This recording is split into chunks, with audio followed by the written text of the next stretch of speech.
sign is? Like, I'm Scorpio. Like, do you look that up and like read the paragraph and you're like, does this actually make you feel some type of way? Are you one of those people? I'm not one of those people. You're not one of those people? I don't even know what you're talking about. I only do it when it's like good. I only believe it when it's good. What is it? What is? It's like when they say like a horoscope is what they call it. Horoscope? Like a horoscope. Is that the same as astrology, or is that different than astrology? I don't know. Blaine, I'm born in December. You're the expert. I'm the expert. No, it's not real. People just look at that to make themselves feel better. Actually, how crazy they are. So that's what. That's a really Virgo thing to say of you. Oh wow. Yeah. Well, who told you that I was a Virgo? Huh? Must have. I've known you your whole life. What are you? I was there. I'm Scorpio. You're a Scorpio? Yeah. You're a Scorpio? That means I was born in the range of. What does Scorpio mean? Like Scorpio means that I'm unbelievably good looking. Oh, okay, yeah. Go ahead and pull it up, Dave. Yeah, go pull up what Scorpio Let's go ahead and pull says, it up, Dave. Dave. Let's really get into it. Look at that. Hold on. What an opener today. Oh, I'm a Sagittarius. You're Cool. Sagittarius. What does that mean? What does that mean, David? It means you're a Squirtle guy. It means I see risks as a challenge. Really? What does Scorpio say? Oh, Scorpio. Oh, you're passionate and assertive. Wow. You're passionate and assertive. I mean, that's what's Blaine's. There's strikes 1 and 2 right there. Yeah. What's Blaine's? What's Virgo? Oh, I don't know. What is it, Blaine? Read it out loud. Means you're afraid of heights. Well, then I'm Virgo too. No, Virgo means. Let's do this. All right, Virgo zodiacs. Figure it out. Earth, yeah. No, we'll get deep-rooted presence in the material world. Virgos are logical, practical, and systematic in their approach to life. Wow, that is. That's not such real. a lie. That's such a lie. That's such a lie. All right. Can Tua Tagovailoa stay healthy enough to be a franchise quarterback? Auburn star running back Tank Bigsby joins us for a 2-minute drill, and Mike Trout opens up about his rare spinal condition. I'm Jay Crane, and welcome to Crane & Company.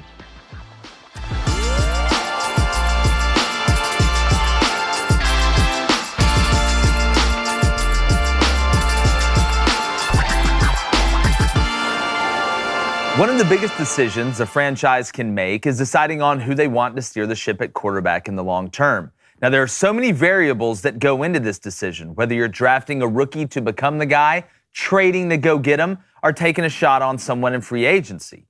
Now, if I was the one pulling the strings for a franchise and you asked me to put my job on the line for Tua Tagovailoa to be a guy I can count on to take our franchise to an elite level consistently, I would, for lack of a better term, pass on that.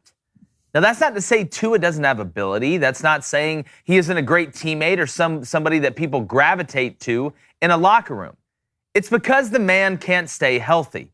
Now, we've seen the trend of him getting hurt going back to his time at Bama and now in the NFL after being in for only 2 years. And Tua's injuries aren't just minor. It's his hip, his ankle, his foot, his ribs, and the list goes on. Now, I know all football players deal with injuries of some sort, but the consistency of Tua not being available lends me to believe he will continue to follow that trend. How can I rely on a guy who isn't out there consistently? Now, to me, the arm strength question is somewhat silly. While he doesn't have the best arm in the NFL by any stretch, his fastball is good enough to be able to fit it in skinny windows like a little burglar. Now, if he was a humongous person and had these injuries, like let's say a Big Ben Roethlisberger, I'd be worried, but not as worried. Tua's not a big guy in the NFL by any metric, and any clean contact on him could be devastating. And I hate it for Tua because he wants it so badly and he does things the right way. People who carry themselves like Tua do on and off the field deserve success, but I'm not going to risk my franchise's long-term health on a guy whose health is a big question mark. Now, the Dolphins will have flashes of brilliance this year, but putting all of your eggs in the Tua basket is pretty dangerous. He is turning into the Mr. Glass of the NFL, and I don't see that changing. Bringing in my co-host David Cohn, Inspector Perot from Agatha Christie books as well. Look, guys, Tua, like I said, I'm rooting for the guy. I hope that he can somehow stay healthy. But if you're telling me that I'm the GM or I'm the guy that's making these decisions, and it's the way I put food on my family's table is to make good decisions in these situations, I'm not doing it for Mr. Glass. I mean, again, it's a matter of time before he's going to break. And we've seen it in college. Now we've seen it in the NFL. And again, I don't like it, but it is what it is. It's a business, man. How much of this injury of Tua's injury problems are from college? I think. Do you think he's still dealing with the same problem? Of course. I don't think when you have injuries that are, and maybe devastating isn't the word, but they are major enough where the rehab is hard enough and you can get back. Nobody's 100%. Nobody's ever 100%. But it's not like Tua's getting any younger. Mm-hmm. It's not like these injuries just go away, and they've piled on each other from foot all the way almost up to face. So your reservations are only about his ability to stay healthy? Yes. Okay. That, to me, is the biggest thing. Now, if he was as healthy as anyone ever and he never got hurt, do I think he would be the best quarterback in the NFL or a top 3 or top 5 quarterback? No. Okay. But a top 12, top 13, good leader, good organization guy that people want to go play with, guy that offensive linemen want to protect and receivers want to go get the ball for, and the defense wants to get stops to give the ball back to? Heck yes. But again, I am not. It's like checking the Carfax. To me, when I look at Tua's Carfax, well, we got some damage here, some damage here I didn't know about. When you look at Tua's Carfax, put it. Like Carfax. It's worrisome. Hey, you pulling his Carfax, man? I'm pulling I'm We going. all have Carfaxes? Yeah, the Fox is running in here. He's like, listen, the dude's ankle's a disaster. His ribs are put together with bubble gum and tears. I mean, again, he can't stay healthy, David. I was so big on him coming out of college. I really thought he could be like this generation's Russell Wilson. You know, maybe not quite as mobile, but to be that efficient. And he hasn't been able to stay healthy. And you combine that with the fact that he is still young. I mean, he was having trouble staying healthy at the same time he was trying to be in the NFL. Unlucky. Right at the beginning. He isn't. Think about it, Blaine. When he got to Bama, I think it was in one of the first practices, he breaks his finger on an offensive lineman's helmet. But then some guys are just better college quarterbacks than pro quarterbacks. Yeah, so he just has final destination injuries, and that's the word. So there's not loads. Carson Wentz. Explain to people who don't know what final destination injury is. It's like you're not spraining your ankle, okay? You're not spraining your wrist, pulling a hamstring. You're breaking something. It's like Carson Wentz. Something's getting dislocated. So it's nothing simple, and you can't trust it. I mean, certain things in life you can't trust, all right? Robots? True. Don't trust it. Your girlfriend's male best friend?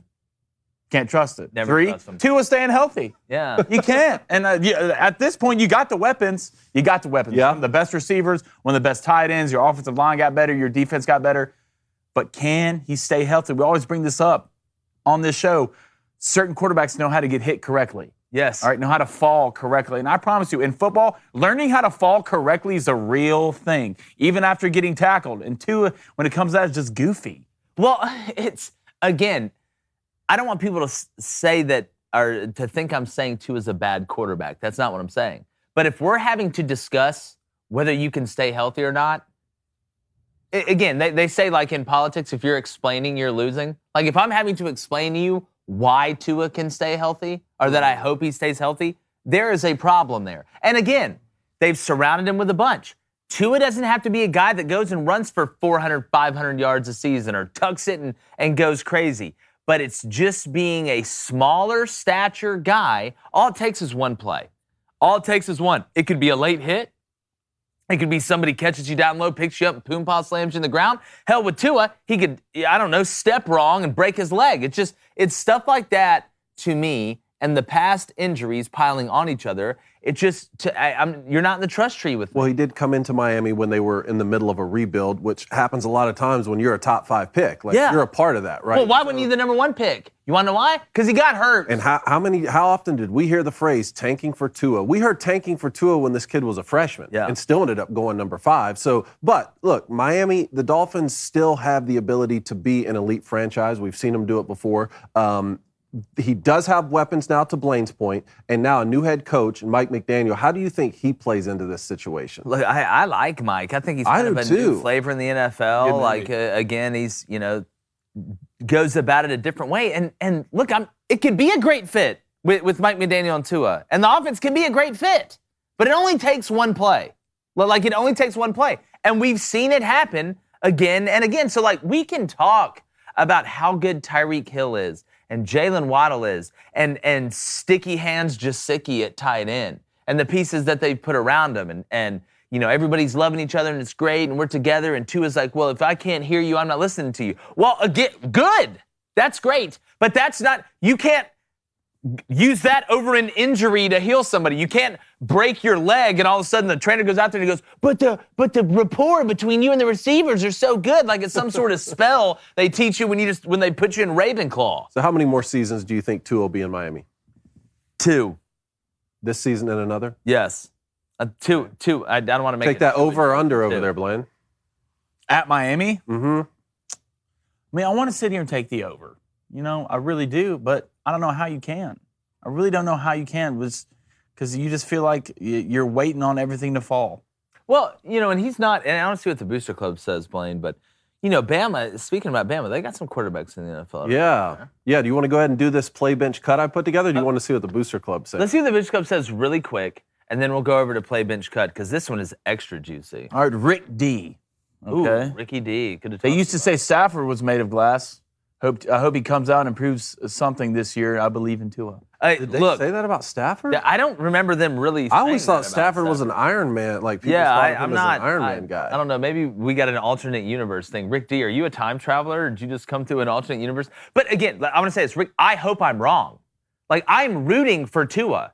But I'm not, just because I root for somebody doesn't mean I'm going to come out here and lie or say something I don't think to make everybody feel better. We're not here to tell you what you want to hear. We're here to tell you what we think and what we think you need to hear. And if I'm a GM and it's my job to provide for my family and this is what I'm doing, and you say, Jake, in your professional opinion, are you going to take a long-term shot on Tua? Look at this hand. Look at this hand. No, I'm not. I'm just not doing it. All right, I'm going to get the Daily Wire chat here in a second about David Atkinson. All right, it says, is toughness a more valuable skill than perfect accuracy in a quarterback? No. Not even close. No. We say this, look. Well, you know what Tyreek Hill said about Tua. He's the most accurate quarterback in the NFL. Yeah. There's also some beachfront property I can sell you. Yeah, I was about to say. He is accurate, but I don't. That's his quarterback. Look, that's his quarterback. If you're going to tell that's his quarterback, man. But hey, Derek Carr's a Hall of Famer, guys. I know. Yeah. What if Tyreek said that? He's more accurate than Patrick Mahomes, then yeah, I'm going to go ahead and put you on the first boat to Shutter Island. But again, okay, we always talk about toughness should get you through the door. Like effort and toughness, you should have that. But whenever like your best quality they say is that the guy's tough, that's not the best thing at quarterback. You know what I want my guy to be able to do? Throw the ball good. Manage an offense. Know schematically what's going on from a coverage standpoint. Checking the play. Where do we need to slide the protection? Who's the mic? Center. Help me. Let's make each other right. That's what I want. You know, it's like you hear quarterbacks, man, he's tougher than a $2 steak. Well, that's good. I'm glad. I want a better steak. I want a better steak than that. Like, I'm not buying a $2 steak. That quarterback. Yeah. All right, the Red Aaron said, wouldn't the Dolphins drafting Skylar T tell you that they're confident in Tua? I think the Dolphins are confident in Tua. I'm just saying I'm not. Like they are obviously saying, Tua, we believe in you. Here are the pieces. Make us look smart. I'm not questioning the Dolphins' confidence in Tua. I'm telling you my confidence level in Tua. Now, I am confident he's probably going to get hurt, and I hope I'm wrong. And I don't wish that upon anybody. But I'm also a realist that lives in the real world. I'm going to have to put gas in my car again. I'm going to go home at some point today. Cone's going to see his family. Blaine's going to have a mustache. These are all things that are in the real world. We'll see. Okay? And that's where I live in reality. Okay? See. It's like Kenny Powers said, I'm not trying to be the best at exercise. Yeah. Caleb 33. Carson Wentz or Tua? Now we're having fun with it. We're really talking. Because we're talking about, just smile more. Yeah, you need to smile more. Now, when you look at Carson Wentz, there are a lot of similarities. I'll still take Tua. There are a lot of similarities. Not only do they get hurt, it's devastatingly hurt. Like Carson Wentz, like Blaine says, he doesn't, he pulled his thumb. They're like, no, his thumb's off his hand. Yeah. His hand's gone. His hand's gone. Like it's I don't trust either one of them, but if I had to pick, just because Tua's younger, I would go Tua. And I know Carson Give me Wincy, had baby. good numbers last year Carson until Wentz. it Give me really Carson. mattered at the end, and they just, pulled a Drew Barrymore from 51st States and just forgot. Like, he's out there going to get pineapples. Shouldn't have just swerved. Shouldn't have swerved from the cow. Shouldn't just hit the cow, Right man. through it. Be honest. Well, I put together a little play bench cut list here. Did you? The first one is an all Alabama edition. Will you rub your hands again? And Okay. Yeah. How did I do it? Like Just this? like that. Yeah. You are. Really dive You are. It's funny every time. All right, it's funny. First one, all Alabama edition, NFL quarterbacks. Tua, Mac Jones, and Jalen Hurts. All right, Blaine, you go first. Okay. Jalen, Whoa. bring me your playbook. You're cutting Jalen. Jalen, go. reverse Jalen, go, order bring that. your Reverse playbook. order. Tua, sit on the bench. Don't get hurt while going to the bench, please. Mac, bring your folder. That's my list. Bring your folder. Spider-Man Your gun. your highlighted notes. All right, let's really get in here and Jimmy Neutron this thing. For sure. Okay, that'd be No, my. Mac Jones is the ultimate. You think they're going to have to put anything in his They're going to have to put something in Mac Jones' contract to say, listen, you have to leave go the home. facility. Go outside. At some point. Yeah, you have to spend 2 hours outside. His girlfriend and him are out there doing drills together. You talking about love? Wow, that's love right there. I would say, and some people will probably push back on this, I would say play Jalen Hurts. You're going to play Jalen. And before everybody goes, oh, what do you mean? Number one, the Eagles have pieces around him. Jalen is a dual threat guy. Is he as good of a thrower as Mac Jones is? No, but Mac Jones isn't as good of a runner as Jalen is. And Jalen's got some dog in him. Like, Jalen's legitimately got some dog in him. And he's a guy that can take a hit. He can run and be physical while he's running. He's harder to square up than you would think when you look at the Jalen Hurts in college and the way he runs, the way he runs now. But also, I think people sleep on Jalen Hurts' football IQ. Like, he came from the same system, basically. He was an older guy that helped mentor Mac. So Jalen, I think people say, oh, well, he's a guy that, that can run and do this. Whenever a guy can run, a lot of people think, oh, well, this football IQ isn't like the other guys. That's BS. To me, Jalen Hurts has a very high football IQ.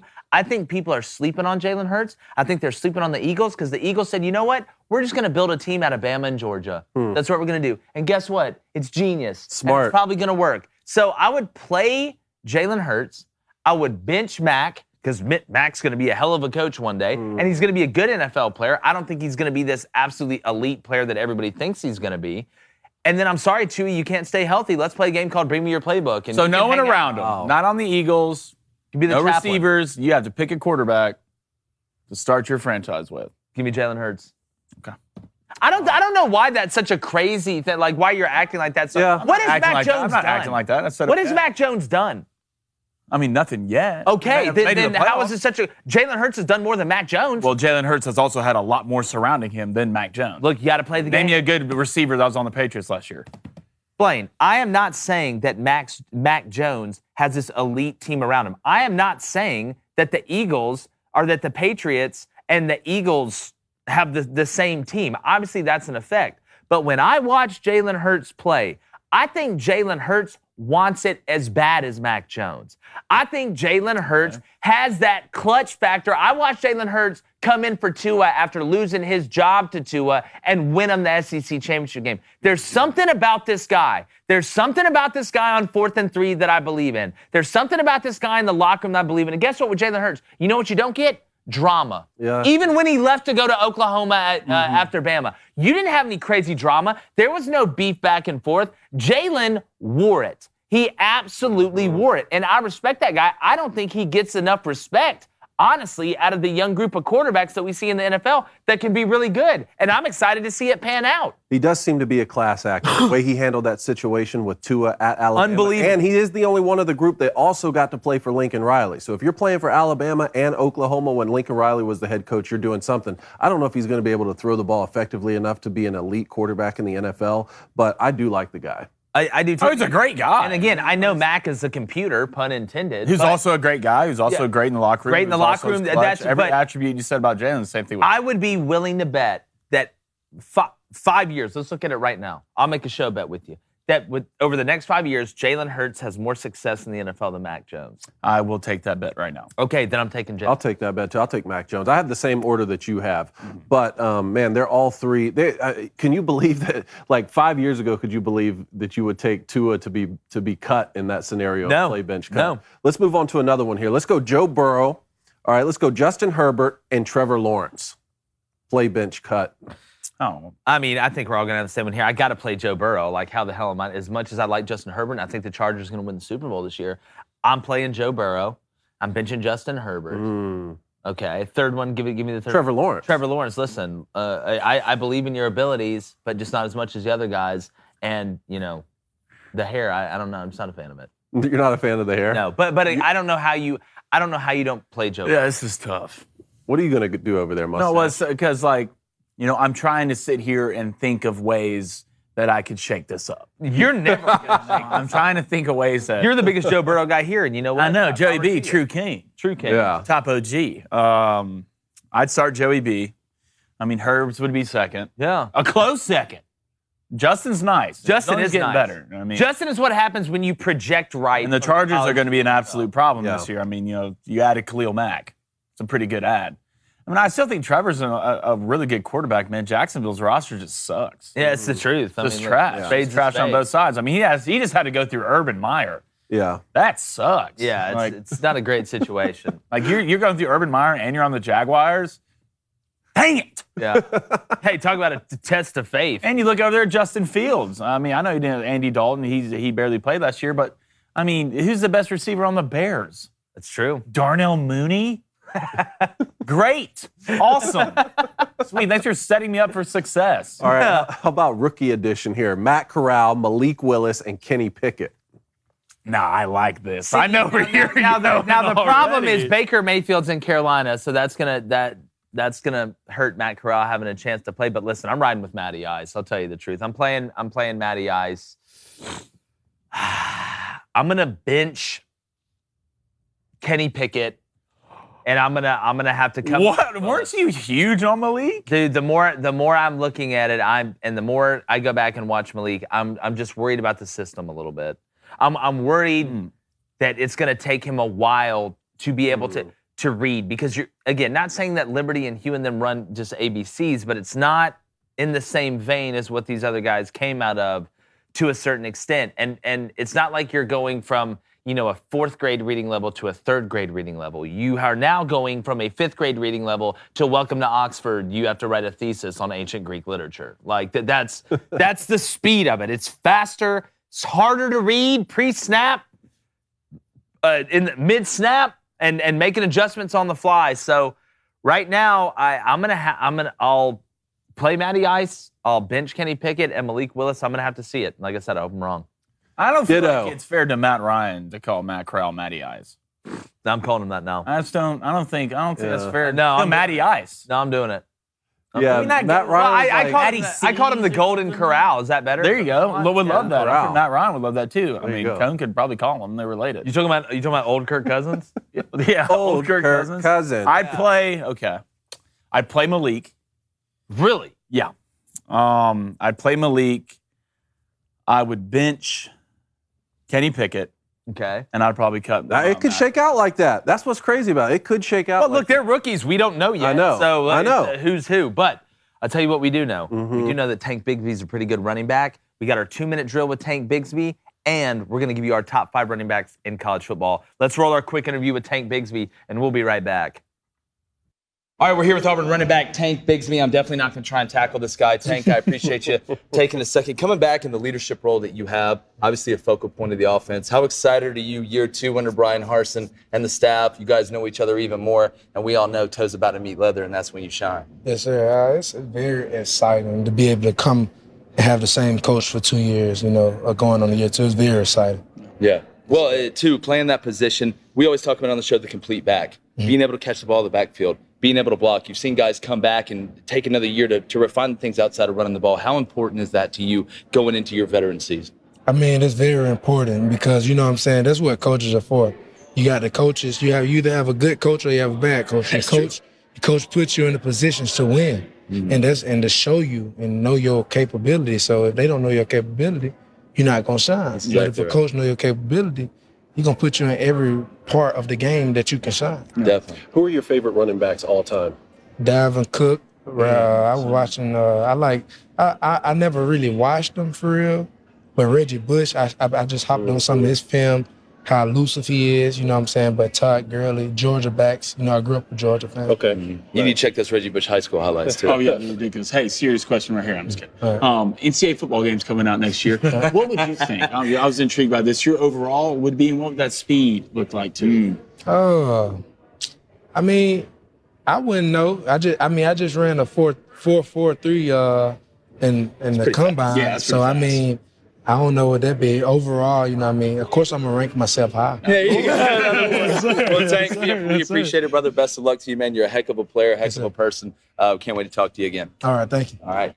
Man, you know, while Tank and Dalvin Cook are different backs, they do kind of run the same if you really watch them. That the way they roll their hips at contact. You know, Tank and Dalvin, they're more upright runners. Like if you really look at them, and you were always told, you know, you never want to run upright. You never want to run upright. Now you get lower at contact, but I'll never forget. Like Darren McFadden just broke the mold of like what a running back like looks like height wise and how they run. Like Darren McFadden would run standing straight up and run people over. Like I don't think people realize like just how freaky that is, like to be able to do that. Well, that's why I asked Tank that question, because I was wondering how much he was influenced by Dalvin Cook. And then I felt really old when he said, I hadn't really watched Reggie Bush's highlights, but I'm kind of getting into him a little bit. Well, I felt really old when Noel Devine's kids' highlights were on. I was like, oh my God, I'm old. Wow. Like, that kind of goes back to who has the best college highlight film ever.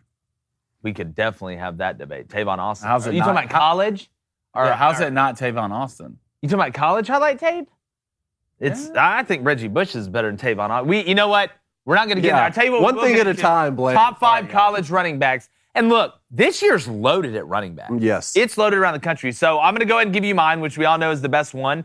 And again, I want to say, this is not who has the best offensive line or who I think is going to produce the most purely statistical. These are who I think are the top 5 most talented running backs in college. Are you saying that just to say that about Auburn, kind of, basically, with Tank it too?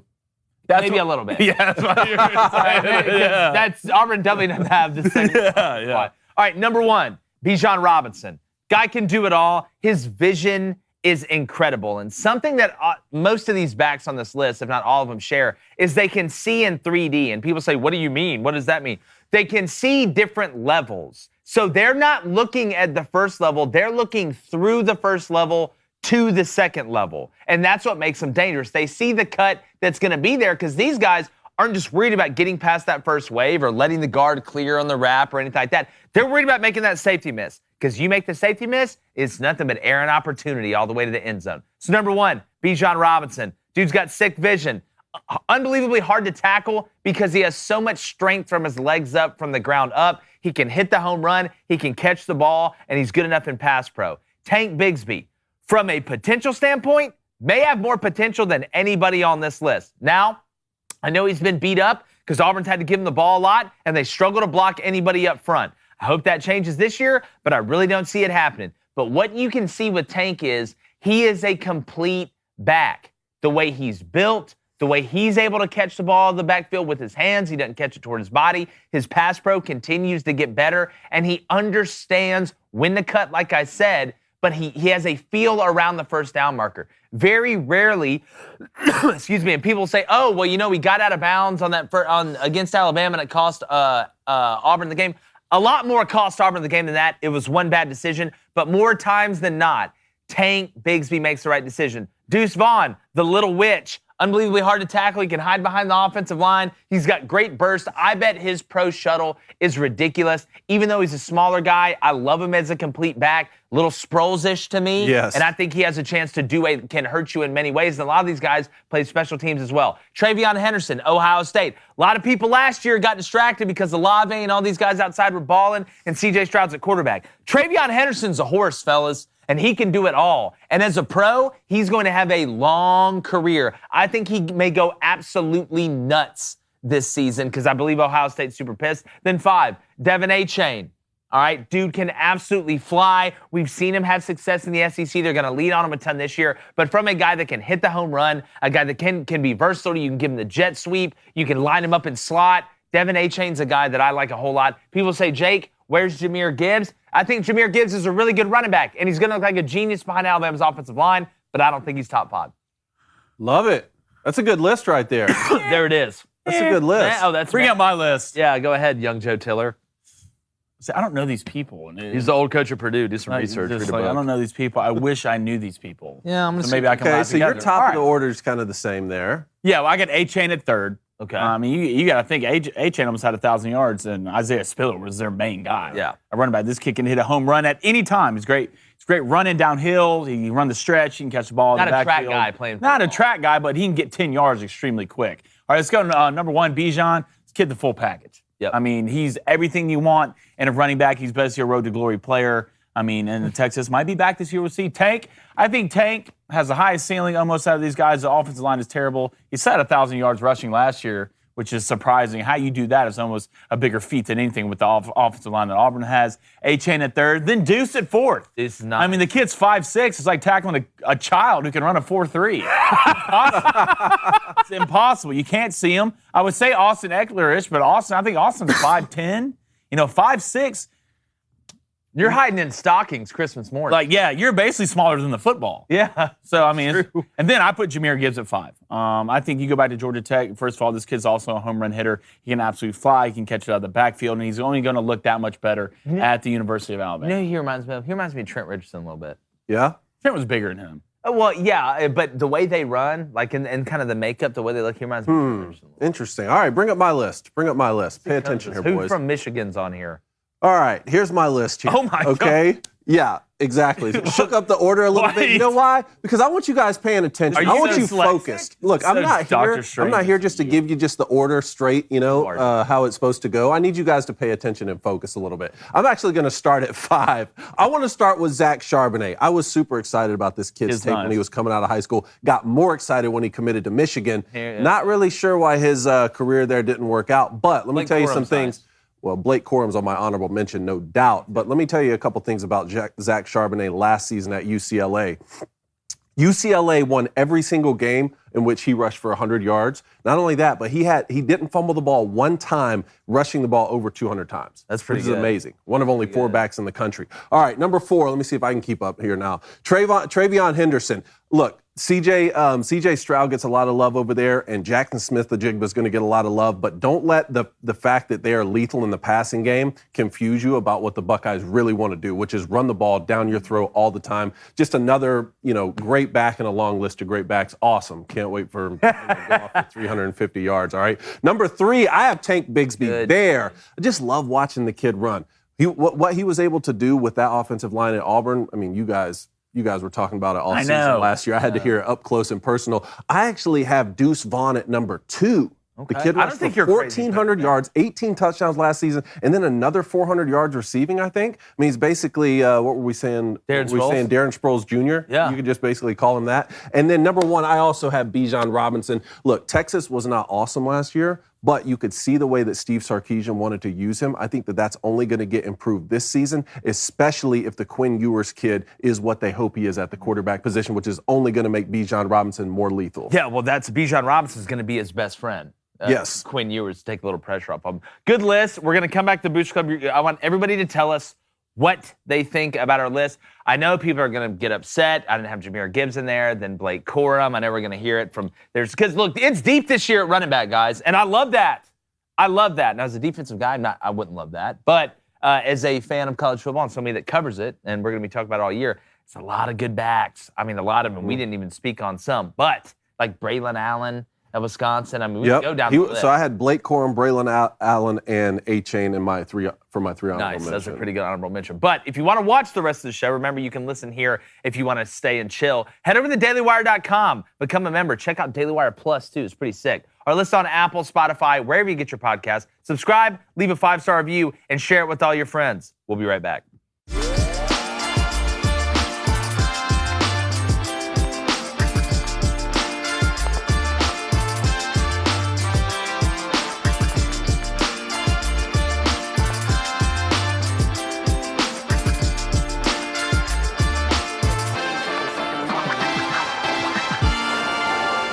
Welcome back to the neighborhood, children. There's lemonade stands and ice cream trucks headed this way. But first, Blaine, what does the Booster Club say? Is there actually lemonade stands and ice cream trucks heading this way? Yeah, but if you don't read me something from the Booster Club, ASAP Rocky. Don't say stuff like that and get me excited. All right, the Red Aaron. Deuce can catch amazing out of the backfield. He can make linebackers and safeties miss more than any running back on that list. He's smaller and just as fast. And again, he's not a soft runner either. Like he's a complete back, but he knows when to say when. Those are the guys that scare me the most, man. I'm going to be honest with you. The guys that it's like, oh, no. It's different if you have some big lumbering back on a linebacker in a route or something like that. It's another thing when you got a little witch out there running around that can stick his foot in the ground. You can't see him. You know, it's like thing 1 and thing 2 out there flipping around and jumping around and climbing up the drapes and making catches and doing all type of stuff. All right, Jonathan Herndon, hashtag Ask Crane & Company. Which running back will be first off the board? Now, that's a different question. I think it's going to be Bijan. You think so? Yeah. I think the real question is who's the number 2 running back? Yeah, I think it's going to be Bijan. To me, I think the second one would not be shocked if people just absolutely fell in love with Jahmyr Gibbs because he's going to go nuts. He's going to go nuts this year. But I don't. Man, Charbonnet's nice too, Cone. I jokingly said that about Michigan, but I don't think you'd be wrong putting Blake Corum or Charbonnet. Charbonnet he reminds me of James Conner. A little bit like the way heavy-footed, heavy-shouldered. He is more of that NFL looks type. Like it hurts. You know, Jordan Howard, guys like that it just, again, you pay the price every time you hit them. So I would say if I had to put money on it, who would be the second back off the board? It'd be Jahmyr Gibbs. Give me Gibbs. Really? Yeah. The Alabama's that good. Are we not giving Zach Evans enough love? He's got to prove it. He's got to stop freaking out. Like he's got to prove it on the field. That's great you were good in high school. There's a lot of people that are great in high school. I know you're talented. You got to be able to do it. And Ole Miss, I think, is a great fit for him. And being with Lane, I think that type of attitude, he'll kind of blossom more in it. But I got to see it on the field, man. Everybody keeps talking, and he's shown flashes every now and then that we've seen. But I've got to consistently see it. I've got to be able to count on you if I'm going to put you at this level. All right, is Logan Diggs. All right, Who was it? A. Sanders, first of all, said Vaughn plays against weak Big 12 defenses almost every week. Baylor was pretty good on defense last year. And Oklahoma State was pretty good on defense. Again, you can tell, though, when a guy's legit. There's been guys that have come out of conferences that didn't have great defenses that balled out in the NFL. You can tell. It's like looking in high school. People are like, oh, well, he plays at a two-way. He'll never be good. No, that's bull. You got to know how to evaluate. You evaluate on what you're seeing. You do take that into account, but your eyes aren't going to lie to you most of the time. And the eyes don't lie on Deuce Vaughn. I don't care where he plays. All right, Jay Chain wants to know, where do you put Allen from the Badgers? He's definitely top 10. Like, if we'd have done it top 10, he'd have probably been somewhere around 8 or 9 for me. Listen, there's a few things that I'll never sleep on. A mattress with nails on it and running backs at Wisconsin for a couple reasons. They've shown the ability to develop running backs from, we can go down the list. Look at what Jonathan Taylor's doing right now, absolutely freaking out. Even Melvin Gordon, Ron Dane, I'll keep going down the list. But Wisconsin also has monsters on the offensive line. I know we're talking about pure talent, as I said earlier, but Braylon Allen, he's another tough, physical runner in that mold of Wisconsin running backs that are big enough to run you over and just fast enough to fool you. Yeah, don't bet against them. Don't bet against them. All right, Christopher Mowry, who just will not quit talking about my mustache, says Logan Diggs is the best college running back for sure this season. I believe Logan Diggs is running back from Notre Dame. I think Kyron was better. Like, how are we saying this? How are we saying Logan Diggs is the best running back in college? Why? What has he shown you? What's Logan Diggs shown us? I know what Stephon Diggs has shown me, but I don't know. Logan, you got to show it to me. That's great. We can wish upon a star, but I got to see it on the field. All right, Midnight Crane to Georgia, who's also a Georgia fan, says, is this year that Georgia passes more than the run, or will Milton rise to the occasion? Stetson coming back, another year with the OC. I know Jermaine Burton left and went to Bama, but you got Kieris, you got Blaylock, you got Rosemy, you've got guys at wide receiver that can make it happen, and you also have one of the best tight end rooms, I think, that we've ever seen. So when you have that, I think they're going to give Stetson a little more freedom. I think Todd's going to be a little bit more open. Do you remember last year before the season when I was like, all right, Georgia's going to win the national championship? I think you'll see the offense open up a little bit more, and then all of a sudden, JT was beat up, and they had to go to Stetson, who didn't take reps basically in the offseason. wide receivers were beat up, and they kind of just patched their way through it with somewhat of a vanilla offense with some spices thrown in. This is probably going to be the year, if there was ever one for Georgia, where they open it up and you kind of see a more free-flowing, more spread-out offense. That doesn't mean you're not going to see 12 personnel with Brock Bowers, or 13 personnel with Brock Bowers, Darnell Washington, and Arik Gilbert. They can line those guys up anywhere. I think we're going to see Georgia kind of go through a little bit of an offensive transformation period, similar to what we saw, different style, when Lane Kiffin went to Alabama, and we saw Alabama get out of that kind of archaic mindset offensively because Saban knew they had to. I think you're going to see that because the defense, while it'll be good, there's obviously going to be a drop-off from the Great Wall of China they had last year. That's the thing. They may have to throw the football a little bit more out of necessity, depending on how well that defense reloads. No, for sure. So, and again, I think you blend that with Stetson coming back. Not that you always want to have a semblance of balance.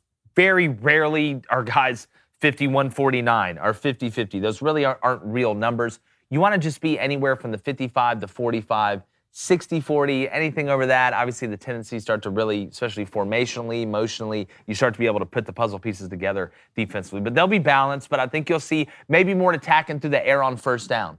Maybe you get some formations you hadn't seen a lot. Maybe they're willing to make take a few more chances. Adonai Mitchell's another guy.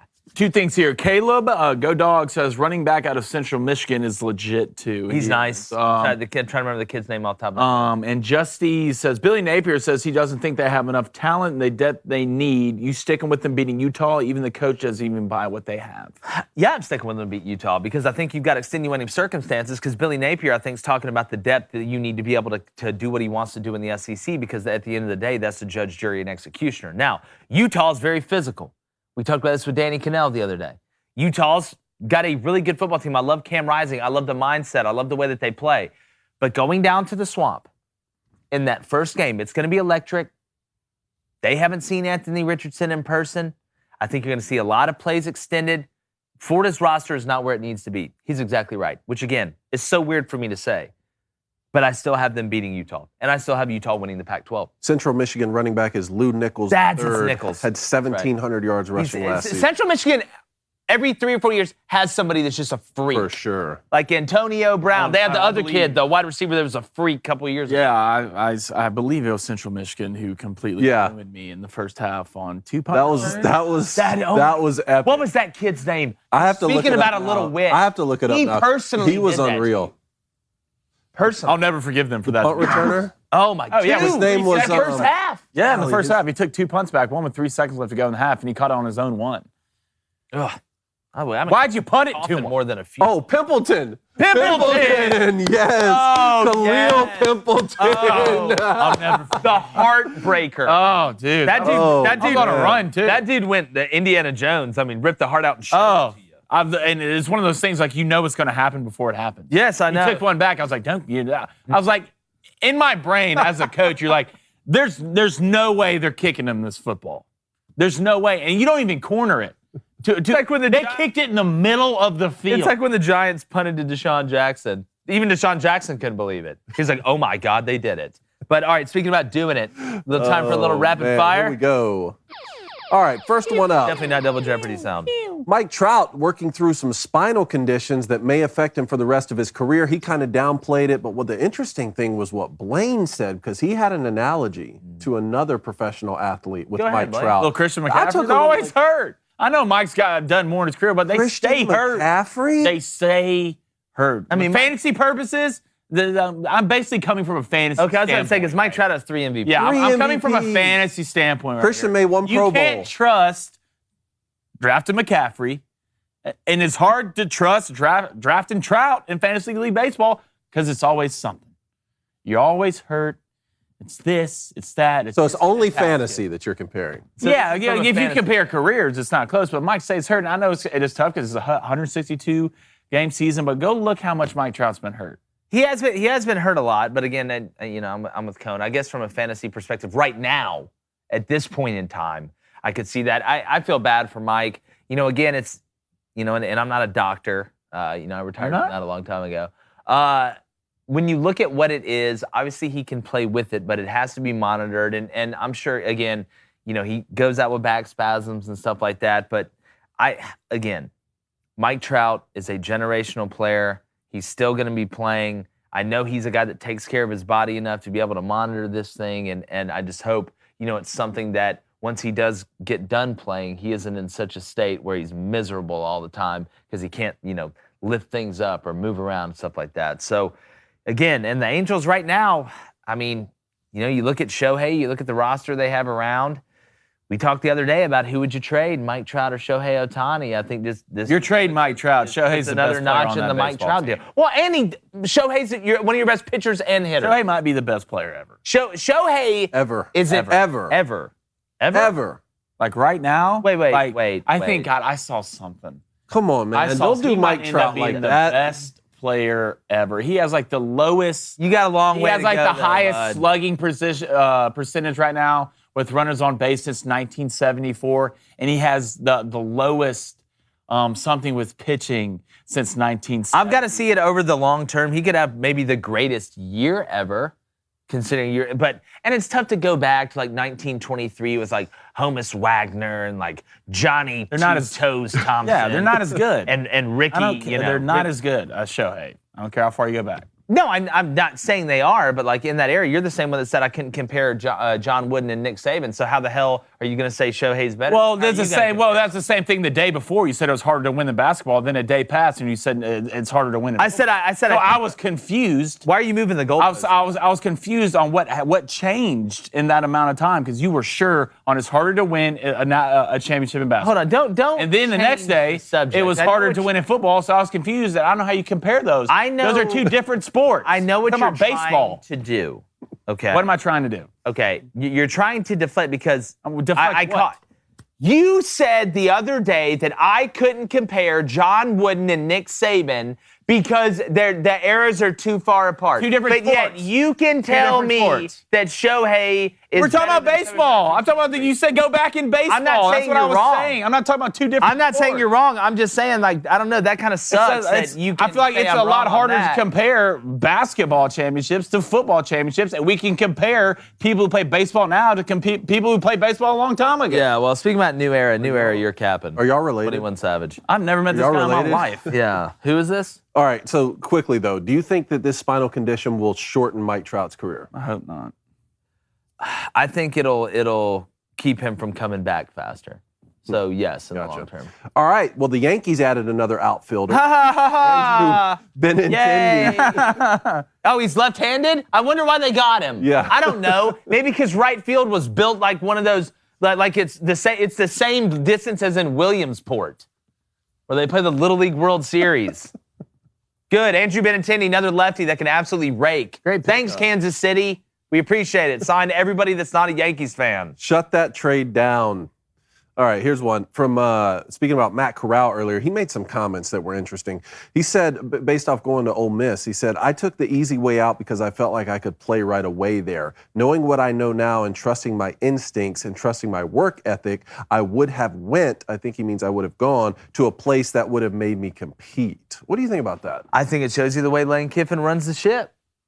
Lane Kiffin, we're talking about him and Matt Corral, like y'all are buddies. Like, y'all are buddy-buddy. I think Matt Corral's looking around and like, wait, y'all did what at Bama? Like, y'all did this at Georgia? Oh, wait, Lincoln had y'all doing this? I think he's looking around like, man, while it was a great time, did I maximize my potential so when I come to the NFL, I'm as ready as I possibly could be? I think he looked around, started talking to some guys and say, wait a minute, y'all didn't just go golfing all the time with the head coach? Like, y'all didn't do this or do that? Y'all don't have a fantasy league together? Go on long walks and talk about your life and friendship and love and loss? Oh, you were lifting weights and watching film? I think he realizes, again, and I'm not saying it doesn't work. It obviously works at Ole Miss, what he's doing.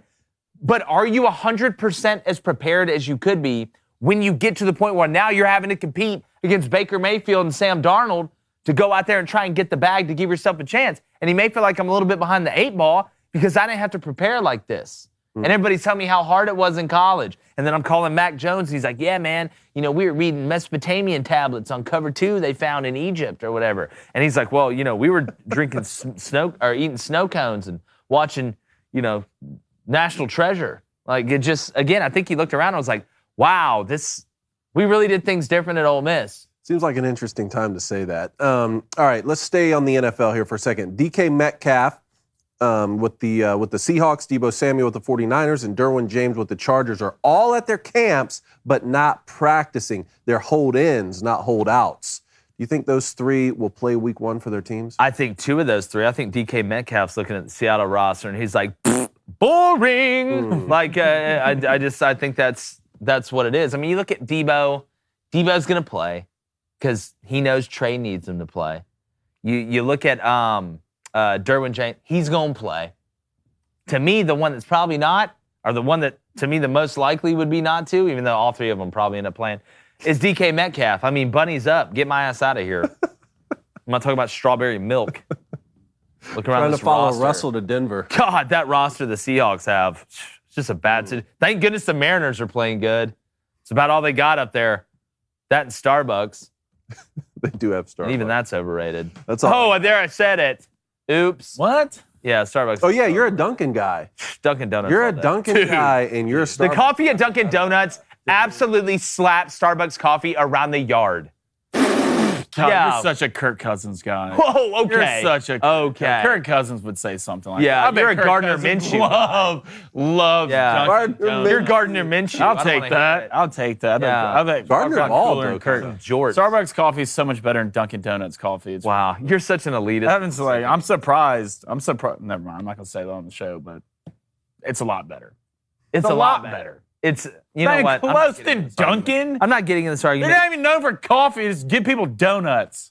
Wait, you guys drink coffee? You guys get coffee in the morning? Yeah. You don't lie. guys don't Tone's drink been this drinking black- coffee After since the he was You guys after, don't what did drink y'all the get? What was it? 10 What was it? You guys don't drink the 10 what was cent it? black coffee? the drip coffee. What did y'all drink? What did y'all get at SEC Media Days? Caramel. Macchiato. Macchiato. You were loving it, man. Yeah. This is so good. I'm not Wait, what saying is this? This is so good. Why does he just take everything to an extreme and argue it all the way back? Because when you have that mustache, you just feel Do what like I you can want. do things like that. You feel like you're better than The everyone. mustache, I'm rocking the Canadian jacket. Like, come on, dude. I mean, yeah, Not bedazzled, by the way. Quit saying it. you look like you're a syrup salesman from I am. somewhere up from Toronto. What's that, Bob? What's that? Bob Schaefer. Yeah, Bob Schaefer. Send me some NFTs. All right. Do we want to get to mailbag, or do you want me to go over the board? No, let's go to the board. Of time, let's truth, go to the board. friendship, and whatever else is going on. What's going on in the Booster Club? Huh? What are they What's saying? going on over there? Christopher Mowry says Dunkin' coffee is delicious. Chris. Dunkin' donuts are the worst. I thought that would go a different direction. Christian, he's always just in here just with wild takes. All right, Papa Link says Starbucks is way better than Dunkin'. Papa, Link. don't preach. Producer Justine says Dunkin' for the win. Everything's starting to make sense now. Okay, whatever. All right, did put a poll out. We don't have to get to it now. We can get to it after, but I want to let it sit in your brains a little bit. Has there been any comments in there? Any Like, comments? Is any wars today? Any awards today? No. Yeah, I mean, Christopher Mowry said Yesterday it was just something off the top. about me not being allowed to be 100 yards close to an ice cream truck. Or, That is a but good he's one. always in here You saying should stuff not like But that was the rule Anywhere before you near. had the mustache. Yeah, exactly. Jonathan with Hearn that says jacket. tea is a lot better than coffee. I feel like that can be a legitimate argument. Sweet teas. Nobody's been able to explain to me the difference in iced tea and water. I don't know. Kyle Just Kennedy- drink water if you're not going to drink sweet tea. Kyle Iced Kennedy tea's the worst says drink. black coffee. If I wanted a milkshake, I'd go get a milkshake. Well, Golly, Kyle, there's a reason Kyle I love you, also man. it does bring the boys to the yard. Golly, Kyle gets it. Kyle also said in here what I was looking for about Shohei. Where is it? Now I want to find it. He does have a question. Kyle Kennedy, which program that had their coach leave for a new job will improve their win total compared to last year with the old head coach? That had That their is- coach leave for a new job. So not get fired necessarily, but leave for a new job. good How many did Oregon win last season? That's a good call, David. How many did Oregon That's a win last good season? call, David. Let's look that up real quick. Anyway, I'm going to get to bets. Yesterday, 2-0, Nerfy train, saying nothing else. You're running Heard away it. with There it, it is. man. You are running I tell you what. away with it. Hey, Kyle, resend that stat in here. It takes all my strength. Oh, I can't say it? It They just, did beat the Buckeyes at the horseshoe. you know, What?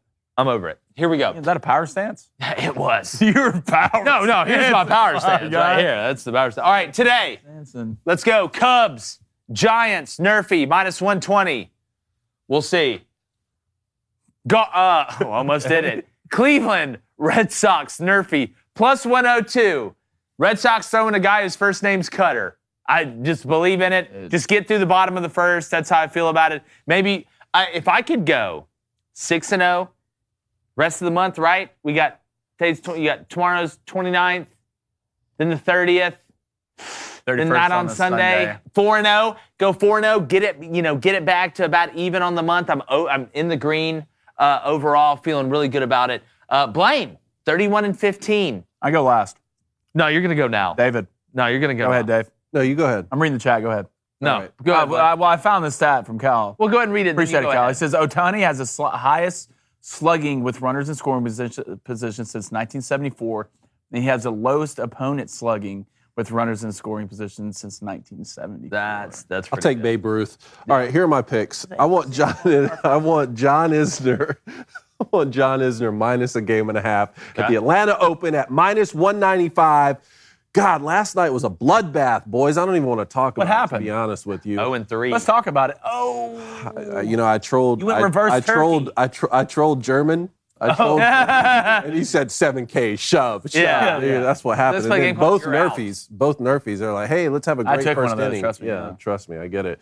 All right, and then Jamison Tyon, I want for the win at plus 140. A little dog bet, since I'm not going to go anti-Yankees pitchers 2 days in a row. All right. I'm sticking with the Nerfy train, guys. 1-1, keeping it steady. Yeah. All right, give me Seattle and Houston. I believe Gilbert's on the mound for Seattle, and that kid's just a walking, you're not touching this. All right. And give me, who's on the mound? Shohei, baby. Against the Rangers. Rangers kids on the mound, 2 outings. He had a really good outing last time, gave up 2 runs for 7 innings.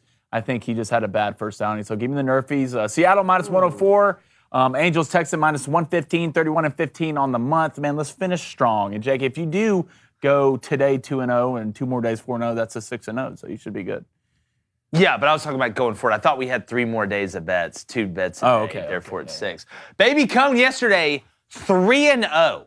And you say, wait a minute, we only had 2 bets on the show. Remember, he took center the day before, back. and he didn't play till later. Center comes back and wins. So Baby Cone absolutely flipped the script, M. Night Shyamalan style. 24-22 on the month, good for him. The son continues to bring in money, especially because Papa's in the red right now. And he's making up for it.